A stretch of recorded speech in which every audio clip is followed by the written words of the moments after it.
So guys, আজকে তোমাদের তীর ধেনু দিয়ে একটি শক্তিশালী পাওয়ারফুল বন্দুক তৈরি করা হয়ে গেছে। আপনারা দেখলে বুঝতে পারবেন। স্ক্রিনের দিকে দেখতেছেন কীরকম পাওয়ারফুল। এরকম পাওয়ারফুল বানাতে চাইলে অবশ্যই লক্ষ্য করুন। এরকমভাবে আপনারা সাইজ মোতাবেক ভালো করে আঁকিয়ে নেবেন অথবা দাগিয়ে নেবেন, নিয়ে আপনারা আপনাদের মতো কেটে নেবেন। আমি আমার মতো কেটে নিয়েছি। কেটে ঘষে নেবেন ভালো করে, একদম পরিষ্কার করে। আমি আমাদের মতো ক্লিন করে ঘষে নিচ্ছি। এরকম ক্লিন করে ঘষে নেবেন।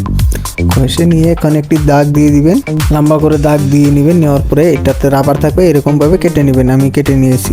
তারপরে এবার মাথাটা একটু গোল করে ছিদ্র করে নিতে হবে, জানি কাটাটা যে আগে কেটেছি ওটার সঙ্গে মিলিয়ে যায়।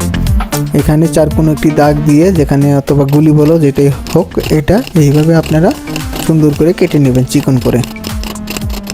ঠিক আছে, আমি আমার মতো করে কেটে নিচ্ছি, দেখতে পাচ্ছেন।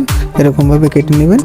খুবই অল্প সময়ের মধ্যে আপনাদেরকে শেখানো হবে। এটা গুলি, এখানে দেখেন হয়ে গেছে, এদিক দিয়ে বের হয়ে যাচ্ছে। খুবই সহজে এগুলো কাজ শিখতে পারবেন।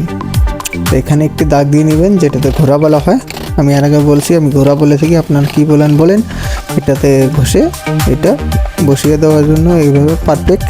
এখানকে সুতো পেঁচিয়ে আমি এটা লাগিয়ে নেব। সুতো পেঁচিয়ে একটি স্প্রোকের সঙ্গে ভালো করে ডাবল করে একটু দিয়ে দিচ্ছি।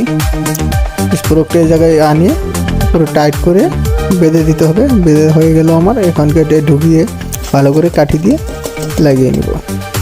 দেখেন কী সুন্দর হয়ে গেছে। এইভাবে আপনাদের মতো যেন ডাবল একটু নড়াচড়া হয়ে থাকে। তো আমাদের 50 কাজ কমপ্লিট। এটা আপনারা অবশ্যই বানিয়ে নেবেন। এটার সঙ্গে যেটা আমি বলছিলাম তীর ফলা, এটার সঙ্গে এই পাটটা থাকবে। এদিকে একটি ব্লেড নিয়ে নেবেন, আপনারা সুন্দর করে ফুটো করে নেবেন, নিয়ে দুটো টুকরো করে নেবেন। একদিকে টুকরো একটি লাগিয়ে নেবেন, এদিকে আমি ডাবল করে দিচ্ছি, আপনারা ওইরকমভাবে ডাবল করে বসিয়ে দিবেন। উল্টো দিকে লাগিয়ে নিয়ে ওই মাথার সঙ্গে ভালো করে বসিয়ে দিবেন। এখানে যেখানে ফুটো করেছিলাম আমি, সেখানে পারফেক্ট করে বসিয়ে দিবেন।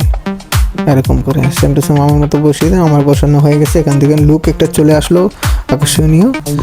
আর রাবার তো আপনারা জানেনই, রাবার এটা তো তৈরি সবসময় লাগে থাকে। তারা এইভাবে আপনারা রাবার বেঁধে দিতে হবে। এটা আমি বেঁধে দিয়ে এখান থেকে ব্যান্ড করে ওটার সঙ্গে অ্যাডজাস্ট করে দেবো একটু টাইট মোতাবেক। দেখেন আমি এইভাবে দুইটা দিয়ে বেঁধে দিচ্ছি। অনেক টানা হয়ে গেছে, দেখতে পাচ্ছেন। এরকমভাবে বেঁধে এটা টেনে এনে এখানে আটকাতে হবে, অথবা টেপে দিলে এটা খুবই স্পিডে দূরত্ব চলে যেতে। দেখেন কাজ আমার হয়ে গেছে। তো এরকম যদি আপনারা শিখতে চান, অবশ্যই আমার চ্যানেলটা সাবস্ক্রাইব করে লাইক করে পাশে থাকবেন, তাহলে বিস্তারিত নতুন নতুন পেয়ে থাকবেন। আর ফেসবুক থেকে দেখলে অবশ্যই ফলো করবেন। ধন্যবাদ।